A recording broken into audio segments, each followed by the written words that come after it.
죽음 그리고 시작, 이런 제목입니다. 죽음은 마침표입니다. 마침표는 끝입니다. 예수님은 죽었다가 다시 살아나셨습니다. 예수님이 다시 살아나지 아니하셨다면 고린도전서 15장 14절과 19절에서 말씀하신 것처럼 우리의 믿음도 헛것이고 우리는 이 세상에서 가장 불쌍한 자가 됩니다. 부활하신 예수님은 베드로와 12 제자 그리고 500여 형제와 바울 사도에게 보여주셨습니다. 부활은 죽음 그리고 시작입니다. 부활은 과거의 사건이 아니라 현재 진행형이기에 부활하신 주님은 지금 나와 함께 계십니다. 첫째, 뜨거운 마음입니다. 누가복음 24장 13절 이하를 보면 이른 새벽에 여인들이 죽은 예수님의 시체에 몰약을 발라 드리기 위해 찾아갔다가 비어있는 무덤을 보고 있을 때 천사가 나타나 예수님이 평소에 십자가에서 죽어 3일 만에 다시 살아나신다고 말씀하셨던 것처럼 예수님은 살아나셨느니라. 여인들이 빈 무덤을 보고 사도들에게 달려가 알려주었으나 제자들이 믿지를 못하고 있을 때 두 제자가 엠마오로 내려가면서 예수님이 부활하셨다는 소식에 대해 이야기를 나누면서 가고 있을 때 부활하신 주님이 그들에게 지금 너희들이 무슨 이야기를 나누면서 걸어가고 있느냐고 묻습니다. 당신은 예루살렘에서 십자가에서 죽었던 예수가 살아나셨다는 깜짝 놀랄 만한 이 사건을 모르고 있습니까? 부활하신 주님이 질문을 하는 두 제자에게 구약에서 예언했던 인류의 구원자로 오신 분이 바로 십자가에서 죽었다가 다시 살아나신 분이라고 자세하게 설명을 해주자 그들의 눈이 열려 예수님을 알아보았으나 부활하신 예수님은 순간적으로 사라져 버렸습니다. 부활하신 예수님이 우리에게 자기를 알려줄 때 우리 마음속이 뜨겁지 않더냐. 엠마오로 내려가는 두 제자에게 부활하신 주님이 주는 메시지는 마음이 뜨겁지 아니하더냐. 마음을 영어 성경으로 봤더니 하트라는 단어를 사용했어요. 하트는 심장을 말하며 심장이 멈추면 죽습니다. 죽으면 마음이 차갑게 되고 몸이 차갑게 됩니다. 죽은 시체는 산을 합니다. 모든 몸 안에 있는 온기가 사라져 버리기 때문에 시체는 산을 합니다. 심장이 살아나면 뛰기 시작하고 뛰기 시작하면 열이 나고 열이 나면 뜨겁습니다. 온 몸에 따뜻한 온기로 가득 채워집니다. 내 몸 안에 36.5도의 온도가 변함없이 유지가 됩니다. 그러면 우리는 살아있고 살아가고 있는 것입니다. 부활하신 주님이 내 안에 계시면 나는 부활이요 생명이니 내가 죽지 않고 영원히 살리라. 영원히 사는 것, 영생입니다. 구원입니다.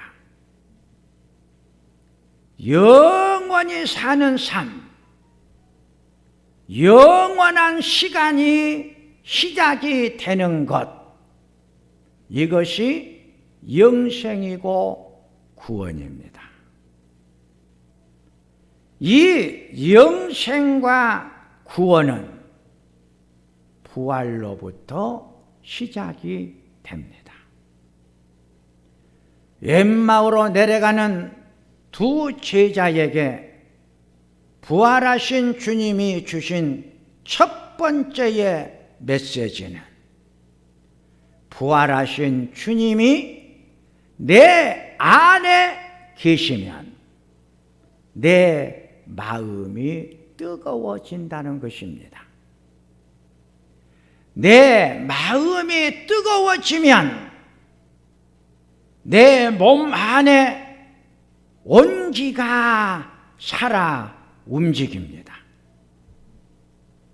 온기가 살아 움직이면 열이 납니다. 열이 나면 열심히 살아가는 힘을 얻게 됩니다.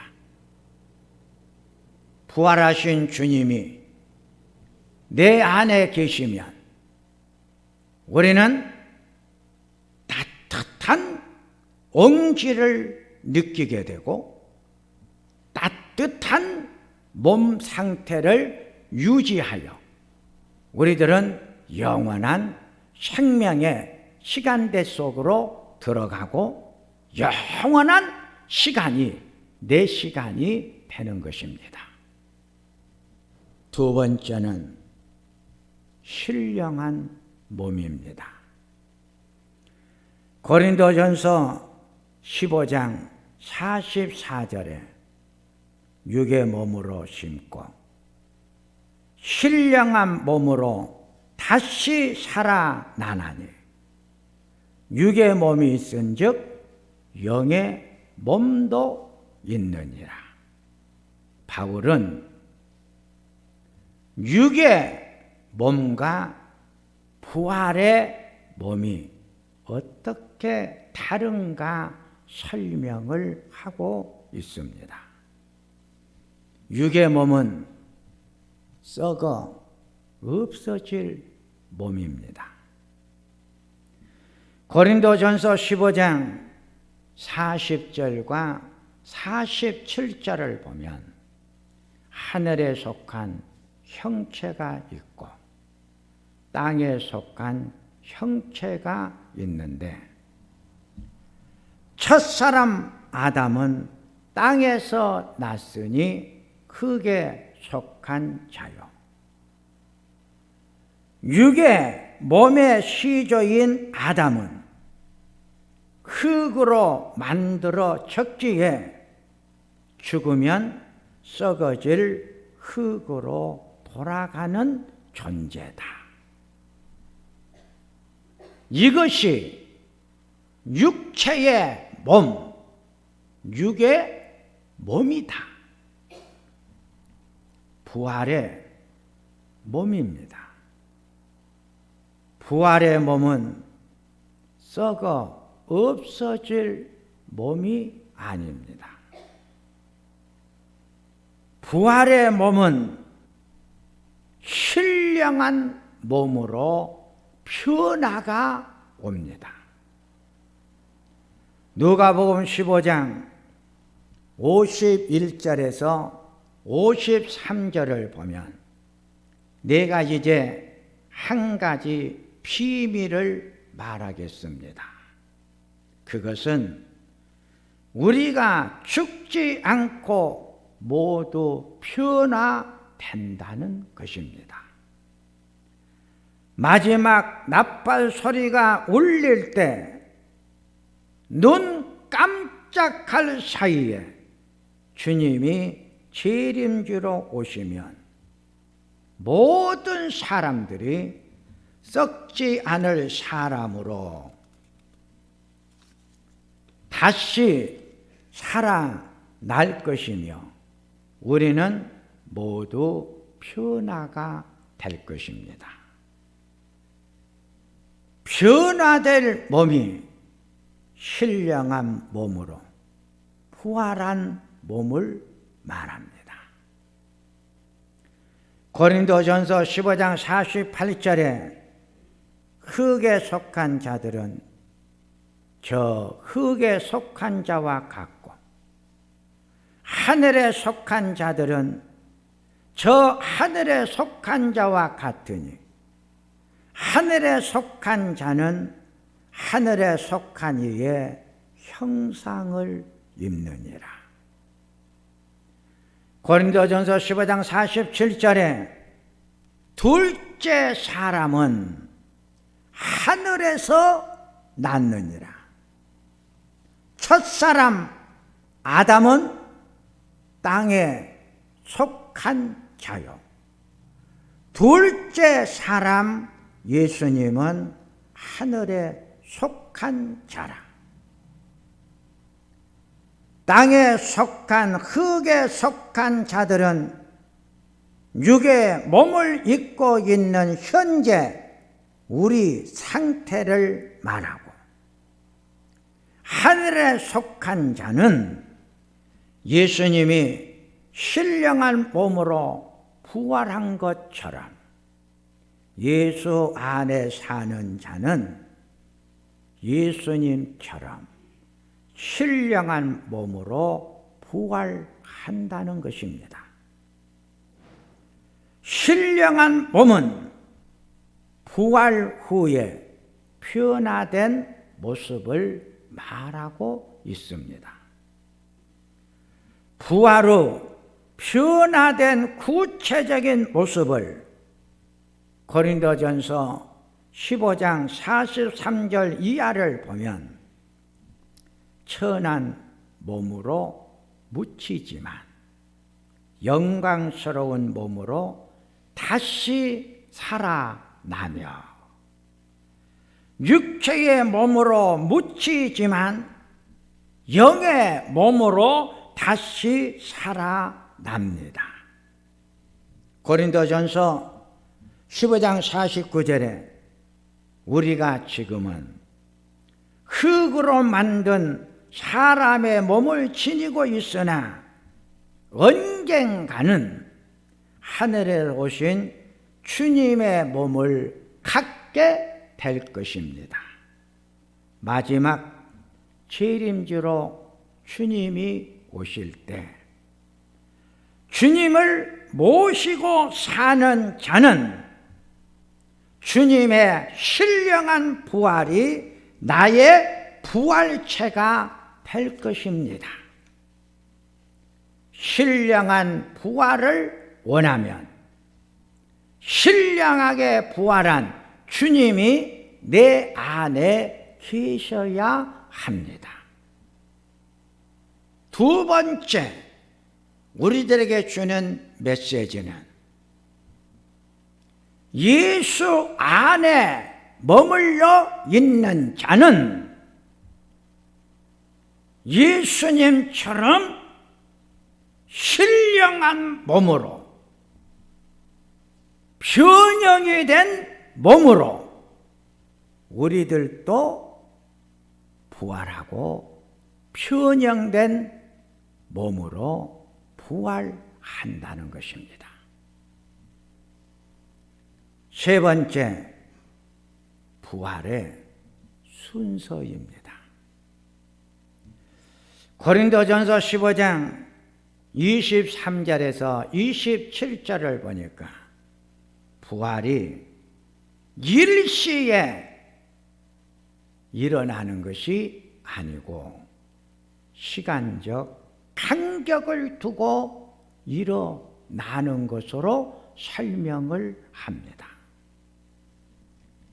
부활의 순서를 보면 첫 번째의 부활은 고린도전서 15장 20절에 그리스도께서 죽은 자 가운데서 다시 살아나사 잠자는 자들의 첫 열매가 되었느니라. 이 말씀대로 첫 열매로 첫 번째로 부활하신 분이 예수님이십니다.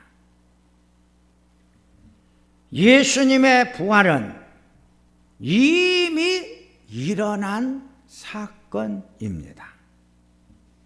두 번째의 부활은 예수님이 재림주로 오실 때 그리스도에게 속한 자가 받는 부활입니다.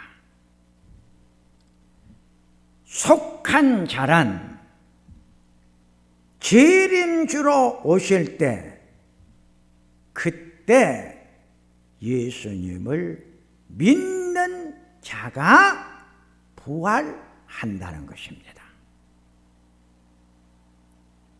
마지막 예수님이 인류를 심판하고 인류를 종결짓기 위해서 재림주로 다시 오시겠다고 하셨는데 재림주로 오실 때 예수 안에 머물러 있고 예수에게 속한 자가 두 번째 부활을 받는다는 것입니다. 마태복음 24장 36절, 40절, 42절을 보면 예수님이 마지막 재림주로 오시는 그 날과 그때는 아무도 모르나니 하늘의 천사들도 아들도 모르고 오직 아버지 하나님만 아시느니라. 그때에 재림주로 주님이 오실 때 두 사람이 밭에 있었는데 한 사람은 데려감을 당하고 한 사람은 구원을 받고 변화를 얻게 되고 부활에 참여하는 자가 되는 것이다. 또 한 사람은 버려둠을 당하나니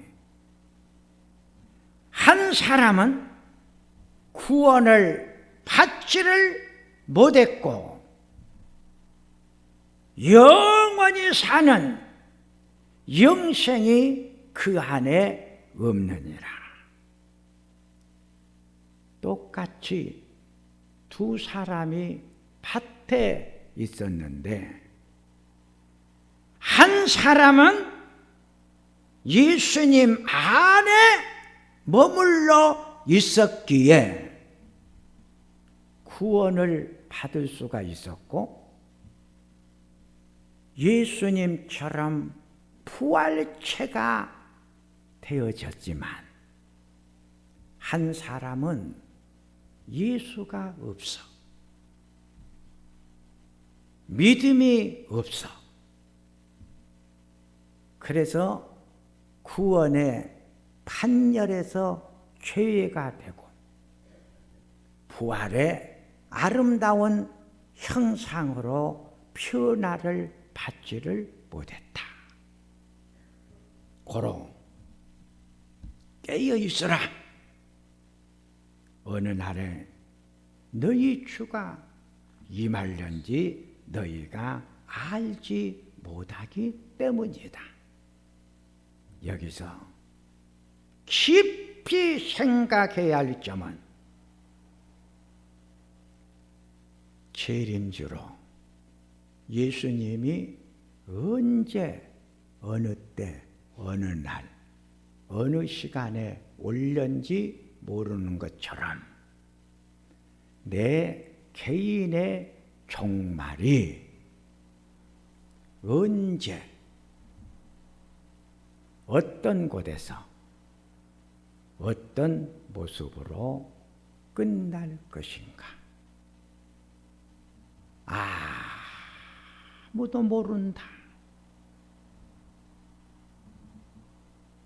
고로 지금 현재 이 시간 내가 예수 안에 머물러 있어야 합니다. 잠시 신앙생활 방학기가 있어요. 열심히 신앙생활을 하다가 이런 일, 저런 사연 때문에 영적인 방황, 신앙의 방황을 한 사람들이 있어요. 신앙이 방학하고 내 신앙이 쉬고 있을 때 내 개인의 총말이 와버리면 나는 구원의 판결에 참여할 수가 없지요. 부활의 아름다운 영광의 변형이 된 모습으로 내가 변화를 받지를 못하게 되는 것이죠. 바울 사도는 사랑하는 성도인들에게 지금 이 시간 현재 오늘이 중요하다.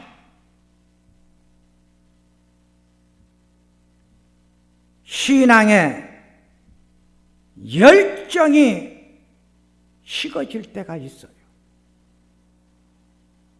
나도 모르게 신앙의 기쁨이 사라져 신앙의 감격을 잃어버려 차지도 아니하고 더웁지도 아니하고 미진한 가운데 있을 때 내가 토하여 내 치리라 말씀하셨던 것처럼 내 신앙의 열기, 열정이 식어질 때 그때 내 개인의 총말이 와버리면 우리는 구원의 감격을 느끼지를 못한다는 거예요. 예수 안에 머물러 사는 사람들에게 오는 신령한 몸으로 변형이 된 부활의 기쁨을 소유하지를 못한다는 거죠.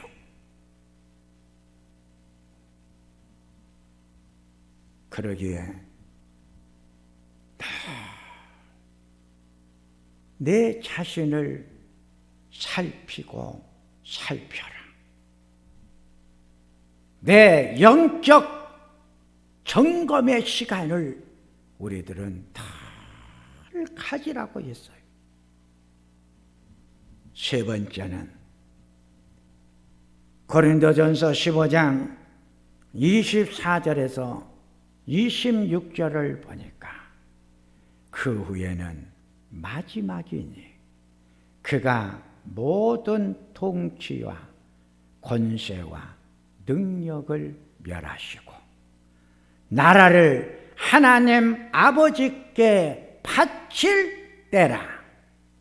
예수님이 세상 마지막 때에 모든 악의 세력을 정복을 하고 악의 세력에 매여 있던 하나님의 백성을 구출을 하고 완전한 하나님의 나라를 만들어 하나님께 바칠 때가 세 번째 부활, 마지막 부활의 모습이다.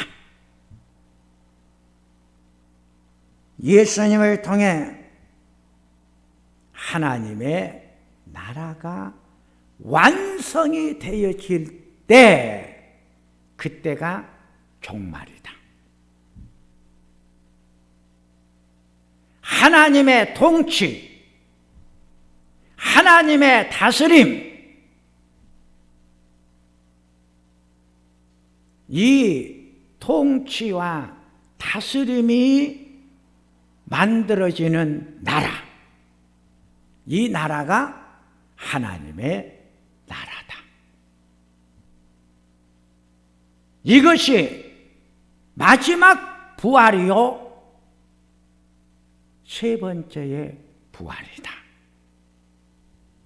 이제 말씀을 정리를 하면 고린도전서 15장 58절에 주의 일에 더욱 힘쓰는 자들이 되십시오. 부활은 다시 시작하는 것입니다. 부활은 다시 살아났기 때문에 살아있는 생명체는 움직입니다. 이것이 시작입니다. 부활 시작한 성도는 열심히 주님의 일을 하십시오. 너희 수고가 결코 헛되지 않기 때문입니다. 수고한 만큼 반드시 갚아 주시기 때문에 주의 일에 더욱 힘쓰는 자들이 되십시오. 일한 만큼 하나님이 갚아주시고 축복해 주시기 때문에 바울은 마지막 우리들에게 말씀을 주시기를 주님의 일 열심히 하십시오. 하나님이 여러분들이 수고한 만큼 은혜로, 은총으로, 축복으로 갚아 주실 것이기 때문입니다. 하나님 아버지, 다시 살아나 부활의 첫 열매가 되셨던 주님, 그 부활하신 주님을 지금 오늘 내 안에 모시고 사는 자는 주님처럼 신령한 몸으로